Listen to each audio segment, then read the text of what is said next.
Middle east की जंग की वजह से अगर किसी देश में ईरान के बाद सबसे ज्यादा मौतें हुई तो वो देश है पाकिस्तान।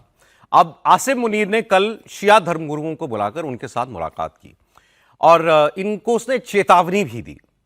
जो खबरें पाकिस्तान के लोग ही बता रहे हैं उसमें इन शिया धर्मगुरुओं को बुलाकर आसिम मुनीर ने उनसे ये कहा कि देश के अंदर किसी किस्म की हिंसा, अफरा तफरी, ये माहौल नहीं बनना चाहिए, ये काम आपको करना पड़ेगा। मतलब वो जिन लोगों ने आयतुल्लाह खमेनी की मौत के बाद पाकिस्तान में प्रदर्शन किए, अमेरिकी कॉन्सुलेट में जाकर के घुसने की कोशिश की, जगह जगह आगजनी की, उनके लिए वो कह रहा था कि ये जिम्मेदारी आपकी है कि लोग जो हैं वो शांति बनाए रखें। इसके बाद उसने इस बातचीत के बाद ये कहा गया है कि मौलवियों से ज़्यादा खुद वही बोला, 1 घंटा उसने ही उनके सामने भाषण दिया।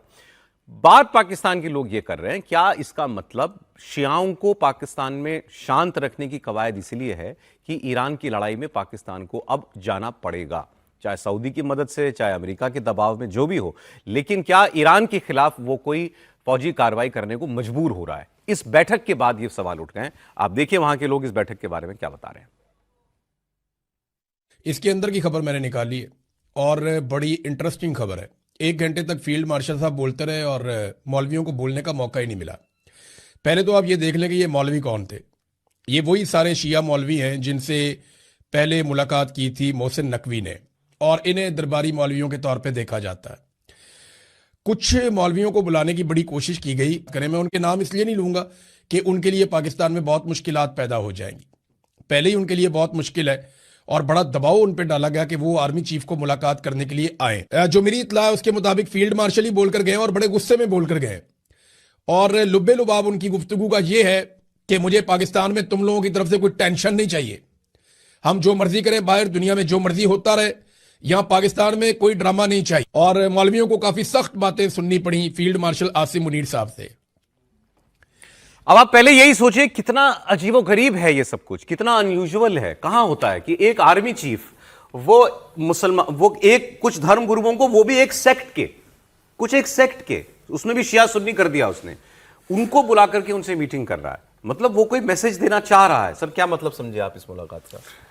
बात बहुत साफ है कि पाकिस्तान आने वाले दिनों में यदि जंग में कूदता है, या ईरान चूंकि एक सिया बहुल मुल्क है और स्वाभाविक है कि ईरान में चूंकि खामनेई की मृत्यु हुई है और ईरान पर जो है वो अमेरिका ने हमला किया है, तो दुनिया भर के सियाओं का कहीं ना कहीं एक प्रकार का एफिलिएशन फील होता है, एक इमोशनल अटैचमेंट है।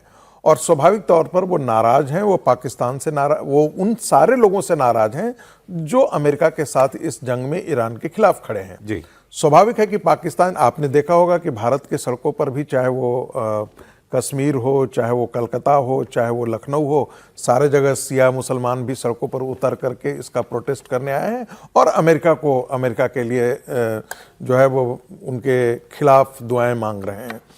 ऐसी स्थिति में ऐसी बात तो है नहीं कि पाकिस्तान के अंदर जो सिया मस्जिदों में हर साल कम से कम 50 बम तो फूटते ही होंगे, 100-200 लोग तो सिया लोग मारे ही जाते हैं, और मारने वाले कौन होते हैं? सुन्नी है। पाकिस्तान एक सुन्नी बहुल कंट्री है। सिया लोग वहां पर प्रदर्शन करने के लिए सड़कों पर उतरे थे। आपको याद होगा कि ईरान के अंदर जब बमबारी हुई थी उसके 2 दिन के अंदर ही सिया लोग जहां जहां उनका डोमिनेंस था वहां पर वो सड़कों पर उतर करके आए थे और एक प्रकार से पाकिस्तान के खिलाफ भी वो प्रदर्शन कर रहे थे। ऐसे में स्वाभाविक है कि आसिम मुनीर उनको कह रहे होंगे, उनको धमका रहे होंगे कि आप इस प्रकार का प्रदर्शन मत कीजिए, आपको ईरान से कोई लेना देना नहीं है और ये हमारे देश के हित में है। यदि मैं जो कुछ भी करूं या दुनिया में क्या हो रहा है उससे आप जरा कट ऑफ करके रखें। अच्छा, भारत के मुसलमानों को ये बात कब समझ में आई? भारत के मुसलमानों को तो भारत का न प्रधानमंत्री, न राष्ट्रपति या किसी ने आकर के नहीं कहा है कि भाई कोई प्रदर्शन। अरे खिलाफत मूवमेंट के खिलाफ यही बात तो हम लोग कर रहे थे। टर्की के खलीफा से भारत के मुसलमानों का क्या लेना देना है? गाजा के मुसलमानों से भारत के मुसलमानों का क्या लेना देना है? यदि ये बात भारत के हिंदुस्तान में हम कहते हैं तो कहते हैं अरे आप ऐसे क्यों कह रहे हैं?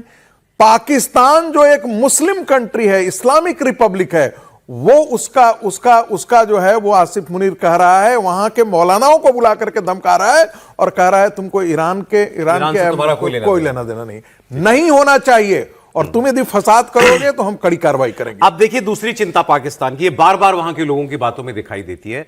अब वो अमेरिका के साथ है इस जंग में, इसमें तो कोई शक नहीं। ईरान के ऊपर हमला भी करना पड़ सकता है, तो मदद किसकी करेगा? इजराइल की। और अगर वहां कोई सत्ता परिवर्तन हो गया, ये चले गई, ये जो शिया महासल्तनत है, इसको अगर जाना पड़ा, तो इसके बदले में जो भी आएगा, पाकिस्तानी रोज ये बात करते हैं कि भाई वो तो इजराइल का सगा होगा ना, हमारा सगा थोड़ी होगा। और हमारे तो वैसे ही उनके साथ बहुत प्रॉब्लम चल रही हैं। इनके यहाँ जो बलोचों की प्रॉब्लम है पाकिस्तान में, वही बलोच उधर भी हैं, ईरान के बॉर्डर के उस तरफ। तो वो कह रहे हैं पहला संकट तो हमारे ऊपर ही आना है अगर यहां से यहां ईरान के अंदर सत्ता परिवर्तन हो गया। नहीं, हामिद मीर की बात सुन के मन कर गया कि ईरान में सत्ता परिवर्तन हो जाए। त्रिपाठी जी, नहीं, हो ही जाना चाहिए, इनकी इच्छा भी जो दिख रही है। और वैसे भी बलोच अगर दोनों तरफ के मिल जाएं तो ये तो श्रेष्ठ स्थिति। दोनों तरफ के बलोच मिल जाए, दोनों तरफ के पठान हाँ, मिल ही जाए ना, पठान भी मिल जाए ना, पठान भी मिल जाए, इधर और डूरंड भी ठीक हो जाए, उधर वाला भी ठीक हो जाए तो। और मुझे लगता है कि ये खतरा उनको बहुत साफ साफ नजर आ रहा है। इसलिए जो बार बार पाकिस्तान की हम स्थिति कहते हैं ना, वो उबले आलू जैसी इसीलिए है। वो कभी अमेरिका के चरणों में, कभी चीन के चरणों में, इस वजह से भी जाते हैं। और जिस तरह का बॉर्डर है ईरान के साथ, उसमें तो पाकिस्तान के लिए संकट बहुत बड़ा हो जाएगा। फिर तो वो संभाल नहीं पाएंगे, फिर तो उधर से मारे जाएंगे और उधर से मारे जाएंगे। यहां एक चीज और समझिए, वहां रिजीम चेंज हो ना हो, अब वीक लीडरशिप का मतलब होगा कि जो उस लाइन से सटा हुआ ईरानी बलोच वाला इलाका है, वो वैसे भी सेंट्रल तेहरान के कब्जे में नहीं रहेगा। इसको भी आप समझिए, इसकी भी चर्चा वहां खूब हो रही है। और अगर वो इनके कब्जे में नहीं रहेगा तो जाहिर है फिर वो किधर लड़ेगा? तो एक तरीका होगा वो ईरान में लड़ रहा होगा, और दूसरा तरीका होगा बॉर्डर पर लड़ रहा होगा, तो वो इधर सपोर्ट कर रहा होगा। तो पाकिस्तान की मुश्किलें इस वजह से बहुत ज्यादा बढ़ने वाली हैं। लेकिन ओवरऑल अगर हामिद मीर साहब कह रहे हैं इतने समझदार आदमी है, तो हो ही जाना चाहिए। फिर क्या है, मिलने में किसी को बाधा क्यों? अब मैं आपको बता रहा था वो कौन से एग्जाम में नंबर 1 आया Pakistan. Institute for economics and peace की ग्लोबल टेररिज्म इंडेक्स की रिपोर्ट आई है।